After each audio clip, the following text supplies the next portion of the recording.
नमस्कार, हमारे खास कार्यक्रम सुर्खियों में आपका स्वागत है। मैं हूं आपके साथ दीपा सिंह। आज के इस अंक में हम बात करेंगे विवाद से विश्वास योजना 2020 के बारे में। ये योजना केंद्रीय वित्त मंत्री निर्मला सीतारमण द्वारा 1 फरवरी 2020 को केंद्रीय बजट पेश करते हुए विवादित करों से जुड़ी समस्याओं को सुलझाने के लिए की गई है। इस योजना के अंतर्गत करदाताओं के प्रत्यक्ष कर के विवादित टैक्स मामलों को निपटाया जाता है। इस योजना की क्या प्रक्रिया है, कैसे विवादित कर का निपटारा किया जाता है, ऐसी ही रोचक और नवीन जानकारियों के लिए रूबरू होते हैं मध्य प्रदेश छत्तीसगढ़ के प्रधान मुख्य आयकर आयुक्त आर.के. पालीवाल जी से। आप 1986 बैच के IRS ऑफिसर हैं। बहुत बहुत स्वागत है सर आपका। शुक्रिया, धन्यवाद। तो आइए कार्यक्रम की शुरुआत करते हैं। सर, इस योजना के बारे में हमने ऊपरी तौर पर अपने श्रोताओं को काफी कुछ बता दिया है, लेकिन ये योजना क्या है और इसका क्या उद्देश्य है, इसके बारे में आपसे विस्तार से जानना चाहेंगे। देखिए, इस योजना के 2 बड़े उद्देश्य हैं। सबसे बड़ा उद्देश्य तो ये है कि हमारे राष्ट्र की जो लिटिगेशन पॉलिसी है, मुकदमा नीति जो है, वो ये है कि जनता के साथ सरकार का कम से कम विवाद हो, मुकदमेबाजी कम से कम हो जी। तो आपको मालूम होगा कि जहां तक इनकम टैक्स का सवाल है, इसमें भी बहुत से मामले लंबित होते हैं जिनको हम अपील कहते हैं या मुकदमा भी कह सकते हैं जी। और ये कई स्तर पे होता है। जैसे कमिश्नर अपील के यहाँ अपीलें लंबित होती हैं, उसके बाद दूसरी appeal income tax appellate tribunal की होती है, फिर हाई कोर्ट में अपीलें हैं, सुप्रीम कोर्ट में। तो 4 स्तर पे इनकम टैक्स की अपीलें लंबित रहती हैं। और बहुत से करदाता ऐसे हैं कि जिनकी चारों जगह लंबित होंगी या 1, 2 या 3 जगह लंबित होंगी। तो इस योजना में जितने भी विवाद हैं, जितनी भी अपीलें हैं, कमिश्नर अपील से लेके सुप्रीम कोर्ट तक, उनका एक सहज समाधान है। और ये इसका नाम ही यह है कि विवाद से विश्वास योजना, कि विवाद खत्म करेंगे और एक दूसरे में विश्वास बढ़ाएंगे। जरूर। तो सबसे बड़ा इसका जो उद्देश्य है वो है आयकर विभाग की, यानी कि भारत सरकार की, अपने करदाताओं से विवाद समाप्त करना। बिल्कुल। लिटिगेशन एकदम 0 हो जाए, ये इसका एक उद्देश्य है। तो सबसे बड़ा उद्देश्य तो हुआ मुकदमेबाजी खत्म करना, और दूसरा उद्देश्य ये हुआ कि इससे राजस्व की भी प्राप्ति होगी, क्योंकि कई बार अपीलों में मामला उलझा रहता है तो कई साल तक वो टैक्स भी लंबित रहता है उस मामले में। तो ये एक दूसरा लाभ इसका हुआ। बिल्कुल। तो आपने बहुत ही सरल शब्दों में हमारे श्रोताओं को समझा दिया है कि इस योजना का क्या उद्देश्य है। सर, इसमें कौन कौन से लोग शामिल हो सकते हैं और कौन कौन से लोग नहीं हो सकते हैं, इसके क्या फायदे? देखिए, फायदा तो मैंने बताया कि मैं यहाँ पे महात्मा गांधी को कोट करना चाहूंगा। उनकी 150वीं जयंती भी हम सब ने मनाई है।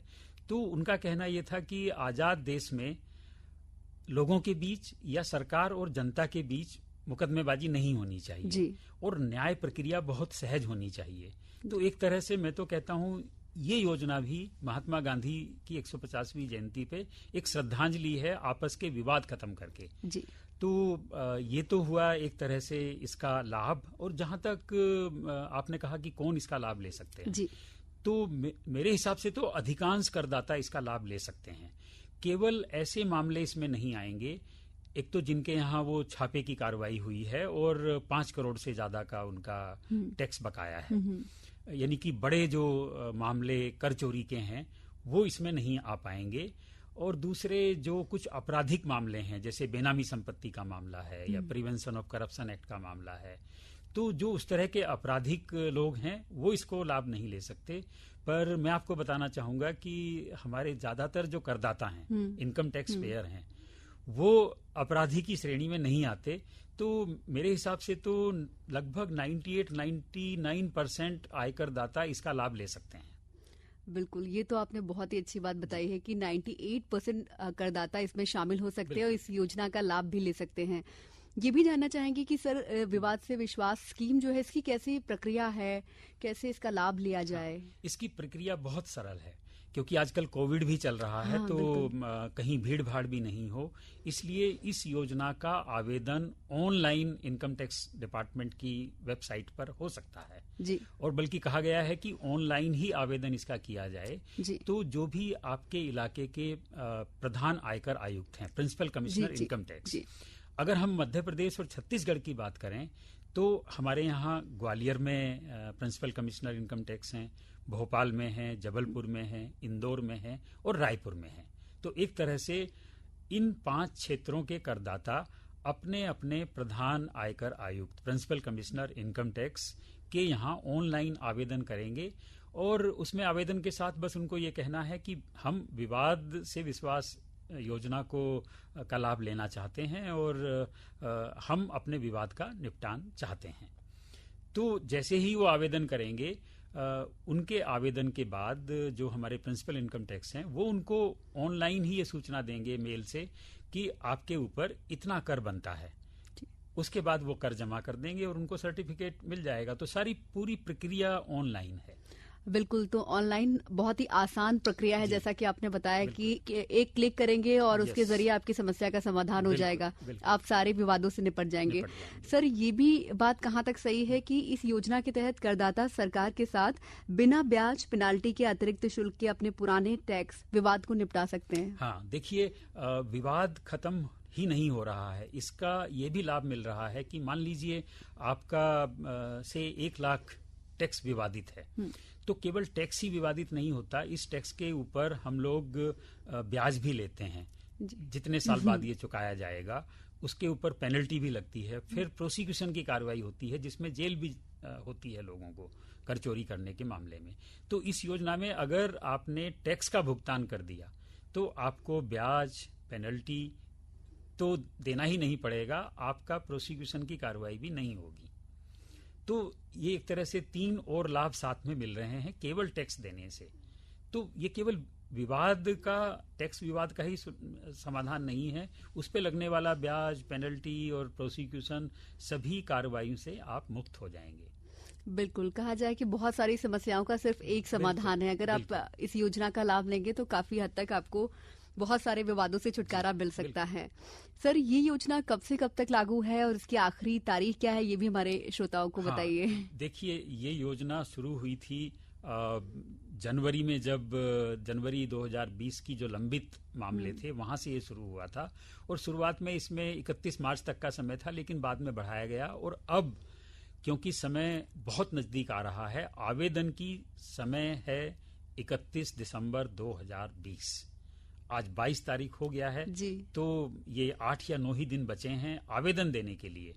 लेकिन इसमें ये नहीं सोचना चाहिए कि टैक्स तुरंत जमा करना पड़ेगा जी। जो भी टैक्स निकलेगा इस आवेदन के बाद उसको 31 मार्च 2021 तक जमा कर सकते हैं। तो 3 महीने का टाइम और मिलेगा, लेकिन आवेदन में केवल 9 दिन ही बचे हैं आज से। आवेदन ऑनलाइन 31 दिसंबर 2020 से पहले, यानी कि ये साल खत्म होने से पहले करना होगा। बिल्कुल, तो जो भी हमारे श्रोता हैं, अगर वो इस योजना का लाभ लेना चाहते हैं तो आवेदन जो है 31 दिसंबर तक कर दें और 3 महीने बाद तक वो अपना टैक्स पे कर सकते हैं। मार्च 2020 तक। बिल्कुल, ये तो काफी सुविधाजनक है। सर, अगर बात करें मध्य प्रदेश और छत्तीसगढ़ में, तो अभी कितने प्रकरण जो है विवाद में हैं? अभी तक कितने लोगों ने इस योजना का फायदा उठाया है? अगर हम दोनों राज्यों की बात करते हैं तो हमारे लगभग 36,000 के आसपास विवादित मामले हैं जो कमिश्नर अपील से लेके सुप्रीम कोर्ट तक चल रहे हैं और इन 36,000 में से लगभग 4,500 अब तक आवेदन दे चुके हैं और इनमें से काफी तो टैक्स भी जमा करा चुके हैं जी। तो और हमको उम्मीद है कि हमारे यहाँ ये आदत है, हालांकि अच्छी आदत नहीं कहूँगा मैं उसको, कि अंतिम समय तक इंतजार करते हैं। रिटर्न फाइल करना है उसमें भी लास्ट डेट करेंगे, कोई चीज़ की खरीदारी करना है वहाँ भी अंतिम समय तक वो देखेंगे। तो इसीलिए हमारा सबसे ये अनुरोध रहेगा कि अंतिम दिन यानी कि 31 दिसंबर तक का इंतजार ना करें जी। जल्दी से जल्दी आज ही आवेदन करें, कल आवेदन करें, तो उसमें विलंब नहीं करना चाहिए, ये मैं कहना चाहूंगा जी। एज सून एज पॉसिबल, जितनी जल्दी हो सके आपको अपना काम कर लेना चाहिए। सर, इस योजना से जुड़ी जो समस्याएं हैं उसके लिए विभाग किस तरह से काम कर रहा है और कैसे लोग संपर्क साध सकते हैं? कोई वेबसाइट हो तो आप हमारे श्रोताओं को बता सकते हैं। देखिए, इनकम टैक्स का तो वेबसाइट सब रिटर्न फाइल करते हैं जी, तो जी। आप गूगल में जाएंगे तो इनकम टैक्स इंडिया करके आपको बिल्कुल वो मिल जाएगा। और एक हमने और अच्छा यहाँ पे किया है, मध्य प्रदेश और छत्तीसगढ़ के आयकर दाताओं के लिए हमने एक डेडिकेटेड ईमेल भी दिया है लोगों को, जिसका नाम ही vsvs@incometax.gov.in है जी। तो उसका भी यहाँ पे काफी समाचार पत्रों ने प्रचार किया है उसका, तो उसके माध्यम से भी लोग आ सकते हैं। और हमारे जितने भी अधिकारी हैं उन सबके गूगल पे भी जाएंगे तो सबके फोन नंबर, नाम उनके रहते हैं, अवेलेबल हैं। और करदाताओं को ये मालूम है कि उनके प्रिंसिपल कमिश्नर इनकम टैक्स कौन है, उनके सबके ईमेल भी हैं, तो उन पे भी वो जा सकते हैं। और अगर किसी को आयकर सेवा केंद्र हमारे जगह जगह हर आयकर कार्यालय में होता है, वहां भी हम लोगों ने ये सुविधा की है कि अगर कोई वहां भी जानकारी के लिए आता है तो वहां से भी जानकारी मिलती है। तो एक तरह से देखिए इस समय पूरा विभाग कह सकते हैं कि विवाद से विश्वास योजना में करदाताओं को सहायता देने के लिए तैयार है। बिल्कुल, बस जरूरत है हमारे जो श्रोता हैं, जो आयकरदाता हैं, वो सीधे इस योजना का लाभ ले पाए सही समय पर वो भी। सर, अगर बात करें मध्य प्रदेश और छत्तीसगढ़ में अभी तक कितने प्रकरण विवाद में हैं, अभी तक कितने लोगों ने इस योजना का फायदा भी उठा लिया है, साथ ही इससे कितने राजस्व की प्राप्ति हुई है? देखिए, ये अभी कह पाना इसलिए आसान नहीं है क्योंकि अभी केवल आवेदन हो रहे हैं। हाँ। जब वो टैक्स जमा करेंगे, क्योंकि हाँ। टैक्स जमा करने की तारीख तो 31 मार्च तक है। हाँ। तो ये तो आंकड़ा हर पल बदलता रहता है, आजकल कंप्यूटराइज्ड आंकड़ा है, तो इसका आकलन तो पूरा तभी हो पाएगा कि कितना होगा। लेकिन मैं आपको ये बताना चाहूंगा कि लगभग 28,000 करोड़ के आसपास ऐसी डिमांड है जो लंबित है।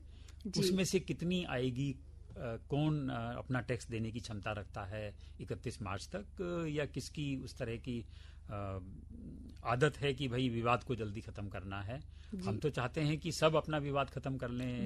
मेरी तो हार्दिक इच्छा है कि मध्य प्रदेश, छत्तीसगढ़ के सब आयकरदाता एक बार अपने सारे विवाद निपटा के क्लीन सेट रखें, तो उससे अच्छा कुछ नहीं हो सकता। जी बिल्कुल। सर, आप आयकर विभाग के मुखिया के रूप में जो हमारे श्रोता हैं, आम जन को इस योजना के बारे में क्या संदेश देना चाहेंगे? मैं सबसे अपील करना चाहूंगा कि अगर जो आपके श्रोता हैं वो आयकरदाता हैं और उनका कोई भी विवाद लंबित है, तो ये एक सुनहरा मौका है उनके लिए। और अगर आप आयकरदाता नहीं हैं या आयकरदाता हैं लेकिन आपका कोई विवाद लंबित नहीं है, तो हो सकता है आपके किसी परिचित, आपके किसी रिश्तेदार, आपके किसी जानकार का कोई भी मामला लंबित है, तो आप उन तक भी ये सूचना पहुंचाएं।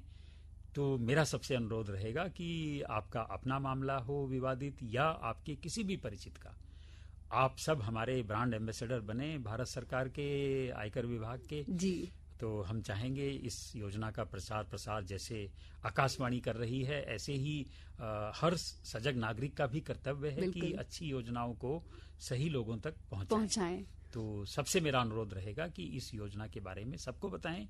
और अगर किसी को कोई भी दिक्कत है तो जो भी नजदीकी आयकर कार्यालय है वहां से भी इसकी सूचना ले सकते हैं।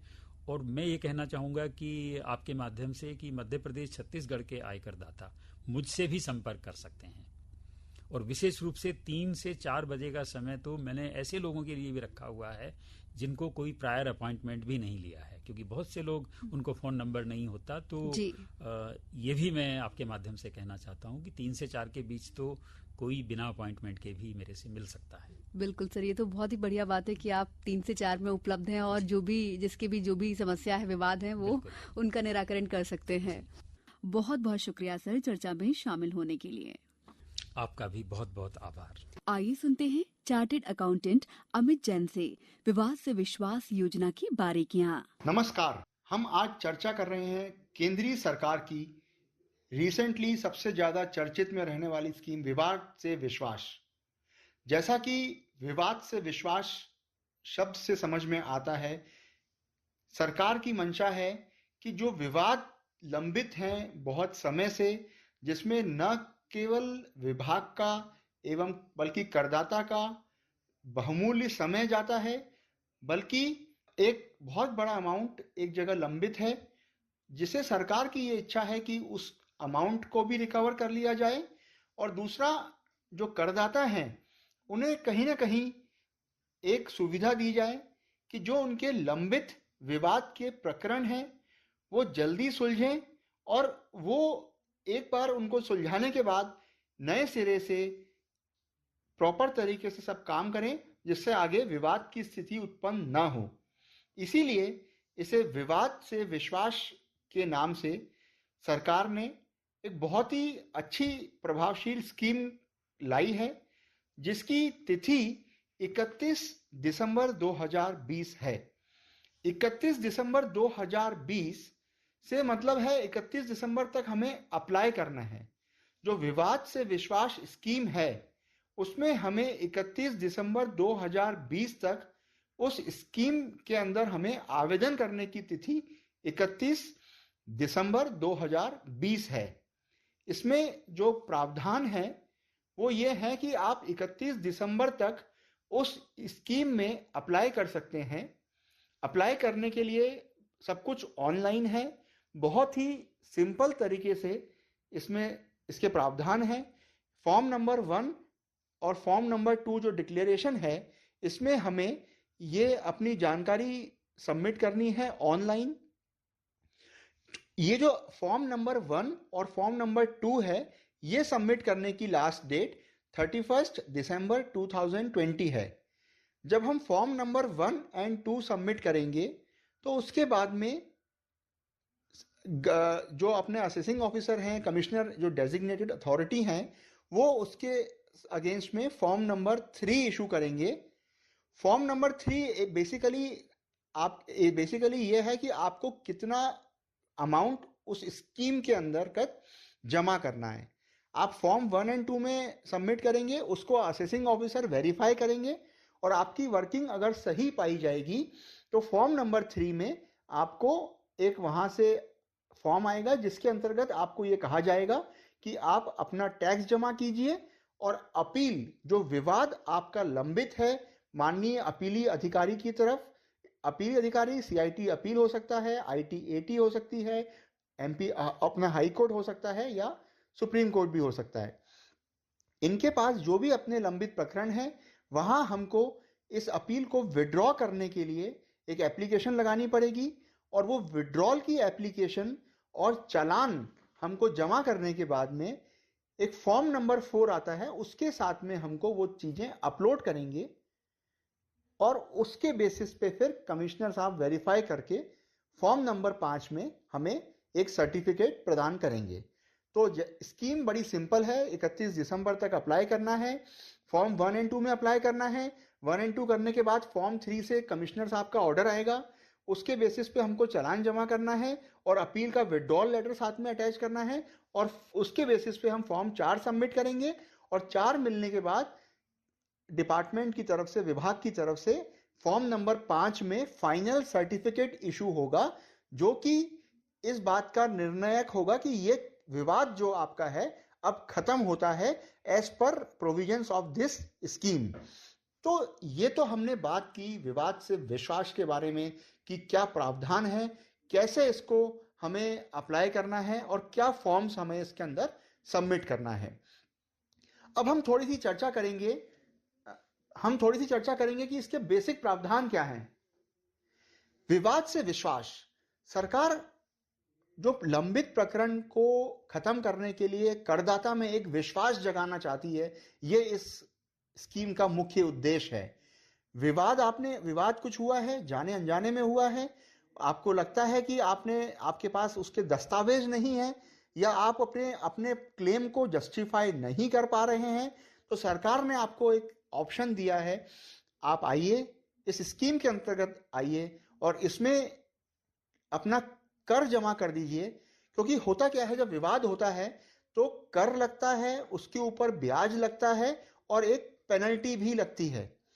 तो इस स्कीम में सरकार ने ये फायदा पहुंचाया है करदाताओं को जिनका विवाद लंबित है कि आप इस स्कीम में जब अप्लाई करते हैं तो आपको सिर्फ एंड सिर्फ टैक्स के रूप में पैसा जमा करना है, ब्याज और पेनल्टी नहीं लगेगी, जो इस स्कीम का सबसे मुख्य आकर्षण है।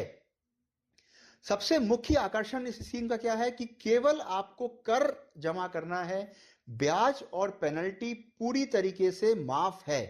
इतनी ज्यादा प्रोत्साहन की आज तक हमारे समय में कोई भी स्कीम सरकार ने अभी तक नहीं लाई थी। इसके 2 साल पहले एक स्कीम आई थी जिसमें ब्याज जमा करने का प्रावधान था, पेनल्टी माफ थी, प्रोसिक्यूशन माफ था, लेकिन इस स्कीम के अंतर्गत आपको टैक्स देना है, इंटरेस्ट, पेनल्टी, प्रोसिक्यूशन सब माफ है। तो विवाद से विश्वास की मुख्य कंसेप्ट ये हो गया कि आपको सिर्फ आयकर जमा करना है, ब्याज और प्रोसिक्यूशन, पेनल्टी सब माफ है। ये हो गया स्कीम का मुख्य बिंदु। अब बात करें इसकी कुछ और इंपॉर्टेंट चीज। सबसे पहले तो ये ध्यान रखें कि ये केवल एक आयकर विभाग की स्कीम है, ये जीएसटी की स्कीम नहीं है और किसी टैक्स की स्कीम नहीं है। केंद्रीय सरकार के द्वारा लाई गई ये आयकर विभाग में लंबित प्रकरणों को निपटाने के लिए, सुलझाने के लिए, समाधान करने के लिए इस स्कीम का मुख्य उद्देश्य है। आयकर मामलों में, लंबित प्रकरणों में किसी भी करदाता की कोई विवाद पेंडिंग होना चाहिए। ऐसा नहीं कि कोई भी करदाता इसके अंदर एलिजिबल है। जिस करदाता ने अपना आयकर विवरण जमा किया हो और उसके अगेंस्ट में अगर कोई उसकी डिमांड है, डिमांड मतलब कि जैसे आपने कोई क्लेम किया हो या आपका कोई एडिशन हुआ हो या कोई चीज जो असेसिंग ऑफिसर को एक्सेप्टेबल नहीं हो और उसने उसको अमान्य कर दिया हो, तो उसने उसका आपकी उस करदाता के अंदर उसकी उस अमाउंट का एडिशन किया होगा। तो उस एडिशन के ऊपर जो आपने करदाता ने अपील सबमिट की होगी अपीली अधिकारी की तरफ, वो अपील को खत्म करने की ये स्कीम है। तो इसका एक मेजर चीज ये है कि आपकी जो अपील है, जो करदाता ने जो विवाद को लेके अपील दाखिल की होगी विभाग में, वो अपील 31 जनवरी 2020 तक वो अपील पेंडिंग होना चाहिए। अगर 31 जनवरी तक वो अपील फाइल नहीं हुई है या पेंडिंग नहीं है तो करदाता इस स्कीम में एलिजिबल नहीं होंगे। सो सबसे इंपॉर्टेंट बात यह है कि करदाता की कोई विवाद लंबित होना चाहिए, वो लंबित के अगेंस्ट में अपील फाइल होना चाहिए और 31 जनवरी तक वो अपील पेंडिंग होना चाहिए। अगर ऐसा है तो ही वो इस स्कीम में एलिजिबल है, अन्यथा वो इस स्कीम में एलिजिबल नहीं है। अब हम बात करें कि इसमें यह भी प्रावधान है कि आप मार्च तक भी जमा कर सकते हैं। पहले क्या था कि आपको टैक्स केवल आपको पहले आपको एप्लीकेशन जमा करने के साथ ही 15 दिन में टैक्स जमा करना था। अब इसके अंदर क्या है कि आप एप्लीकेशन जमा करें और टैक्स जमा करने का टाइम 31 मार्च तक है। तो आपकी अपील पेंडिंग होना चाहिए, आपने फॉर्म सबमिट किया, उसके बाद में आपको वहां से जब नोटिस आएगा तो आपको 31 मार्च तक का समय है। एक क्वेश्चन ये आता है कि क्या ये पैसा मैं इंस्टॉलमेंट्स में जमा कर दूं या बाद में एक साथ जमा कर दूं। तो इसमें आपको इंस्टॉलमेंट में जमा करने का नहीं है, चालान जमा करना होता है जो आप अपने पास पैसा इकट्ठा कर सकते हैं और 31 मार्च के पहले कभी भी जमा करके आप उसको अप्लाई कर सकते हैं और उसके बेसिस पे आप इस स्कीम का लाभ ले सकते हैं। सो टाइम बहुत कम बचा है। अपने जो भी विवाद अपने पेंडिंग हो और जिसमें हमें लगता है कि हम उसको प्रॉपर तरीके से एक्सप्लेन करने की पोजीशन में अभी नहीं है, तो ऐसे केसेस हमको आइडेंटिफाई करना चाहिए और 31 दिसंबर के पहले हमको उसको अप्लाई कर देना चाहिए, जिसके बेसिस पे हमको वहां से ऑर्डर आएगा और 31 मार्च तक उसका पैसा जमा करने के बाद उस विवाद का पूरी तरीके से निराकरण हो जाएगा, ताकि एक करदाता आगे अपना उस टेंशन से दूर रहे और सिर्फ एंड सिर्फ कर जमा करके इस विवाद से वो छुट्टी पा सकता है। तो सभी से ये निवेदन रहेगा कि अपने केसेस को देखें और इस स्कीम का जो बहुत ही गोल्डन अपॉर्चुनिटी है इसका लाभ लेना चाहिए। धन्यवाद। उम्मीद है कि आज की चर्चा सार्थक साबित होगी। हमारे श्रोता विवाद से विश्वास योजना 2020 क्या है, इसका उद्देश्य क्या है और इस योजना से हमें क्या लाभ मिल सकता है, इन सब के बारे में आपने हमारे श्रोताओं को काफी विस्तार से समझाया है। और इसी के साथ हमारे इस खास कार्यक्रम में फिलहाल इतना ही। मुझे दीजिए इजाजत। नमस्कार।